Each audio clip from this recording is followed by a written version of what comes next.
Almost 2 years ago, after graduating college, look how cute I was. I decided to move across the world from Jamaica to short layover in New York. They caught me slipping. But then, after a 14-hour flight, Tokyo baby, we have arrived. Tokyo Orientation 2018, best dressed. What are those? Then on to Yamaguchi, which is where I actually live. It's been quite an eventful almost 2 years, from visiting every temple in Japan to Kyushu, Hiroshima, Iwakuni, Osaka, Tokyo, Yamaguchi City, to visiting Kyoto, Tokyo, Miyajima Island, Osaka, then going international with trips to South Korea, which is still my favorite, and my birthday trip to Malaysia, on to Singapore, photo shoot moment at Gardens by the Bay. So needless to say, I've learned a lot. So allow me to share what I've learned from living in Japan with you guys. Hey guys, and welcome back to Tomi's World. You already know it's your girl Tomi, and I am back with another video. Like a Hellcat.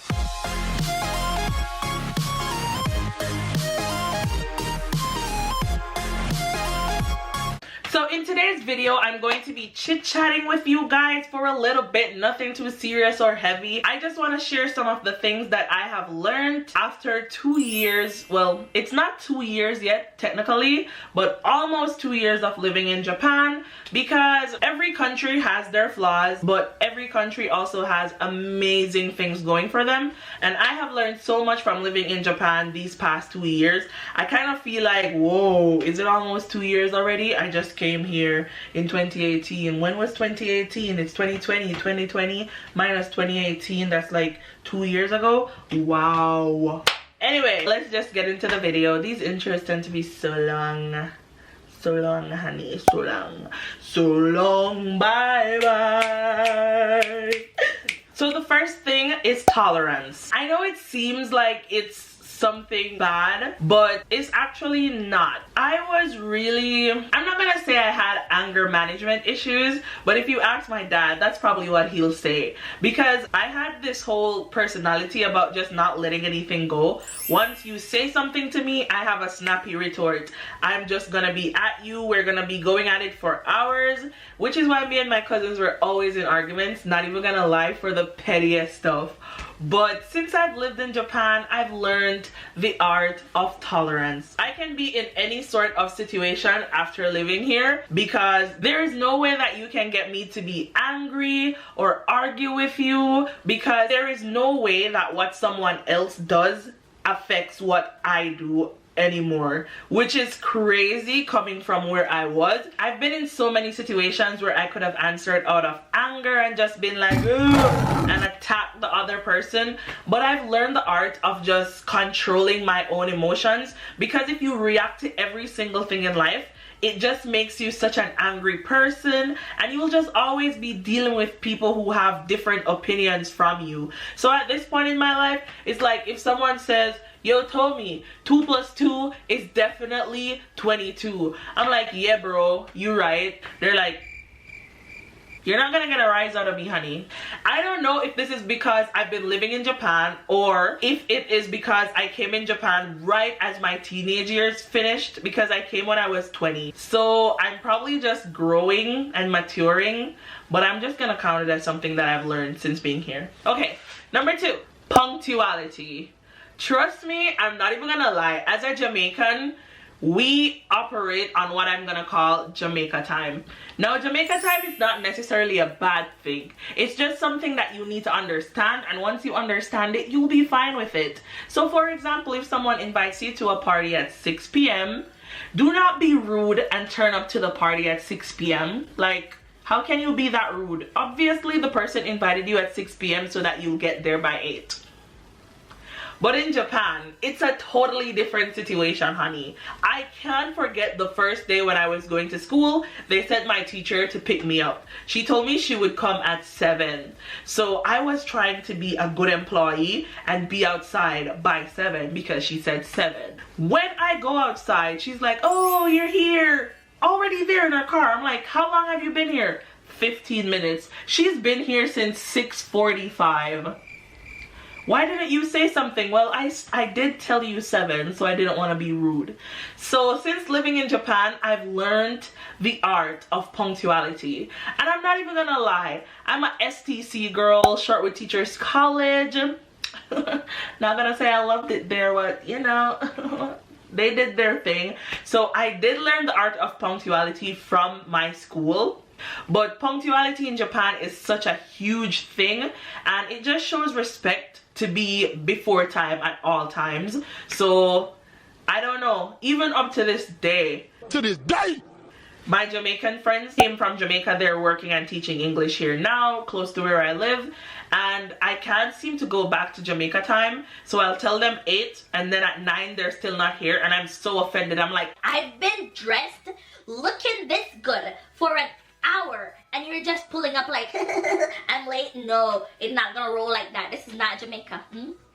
Point number 3. Point number 3 is operating in ignorance. I've learned how to operate in ignorance. Let me explain myself before people start getting mad at me. When I was living back in Jamaica, back in the Western world, any country over there where people speak English, I was considered to be a smart person, an intelligent person, if I do say so myself. I was always one of the youngest persons in the room, but I was always able to articulate myself and present myself in such a way where people did not know that I'm actually stupid, honey. So when I came to Japan, it was such a different world for me here. Not being able to communicate with people, it was so hard because I'm used to being the class clown. I'm used to being funny. Once I speak, everyone's laughing, and that still happens, but mostly with my Japanese teachers of English.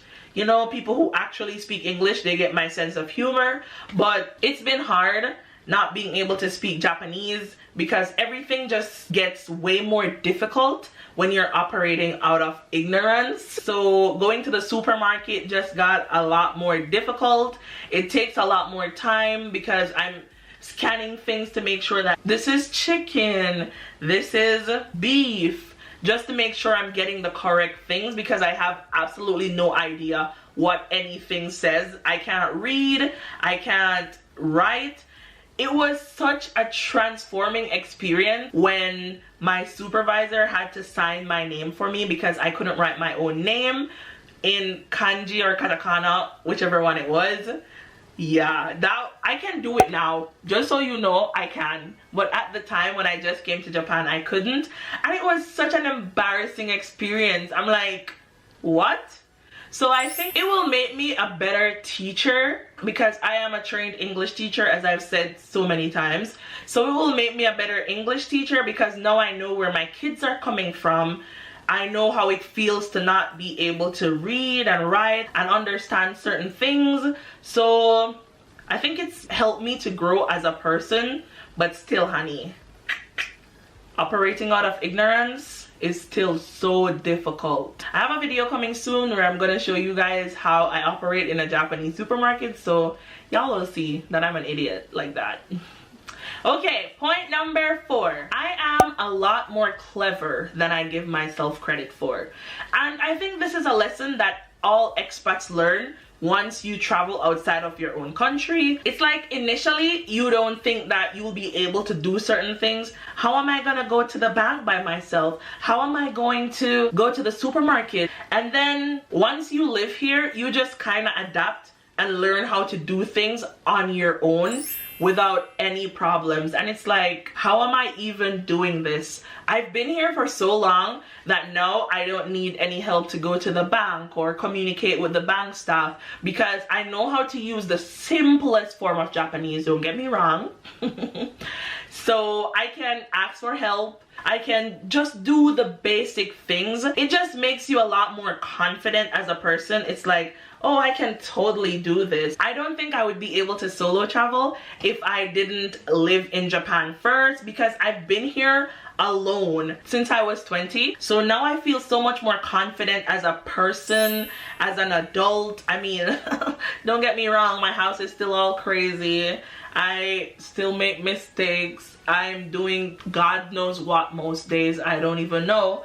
but as a person, you just grow so much when you put yourself in a situation where you are uncomfortable.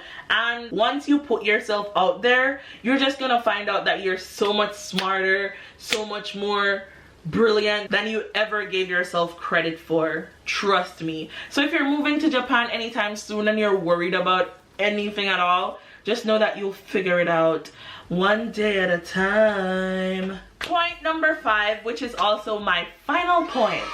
This is one of the most chill points ever, but whatever. Point number 5 is actually learning how to cook. Yeah, so you're doing your little calculations. She moved to Japan when she was 20 and she didn't know how to cook. Who is this girl? Like, is she even Caribbean? Which black woman doesn't know how to throw down? This one. I have been clever. I have been doing my little secret stuff, okay, for a while now.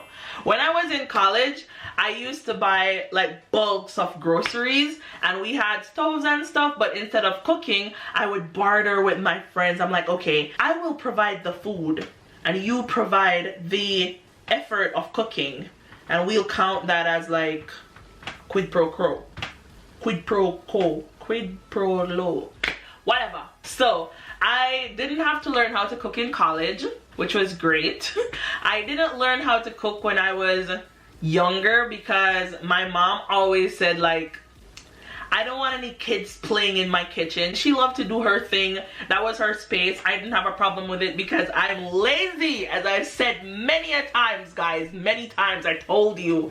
And when I was in like high school, after my mom passed away, I was living with my sister. She's an amazing cook. She's a turkey neck cook. I'm telling your secrets here, sis. Yeah, so my sister was an amazing cook in high school while I was living with her. Wherever I went, all my family members were just such amazing cooks, so I never had to learn how to cook. But when I came to Japan, honey, we had some challenges because I was not particularly the biggest fan of Japanese food.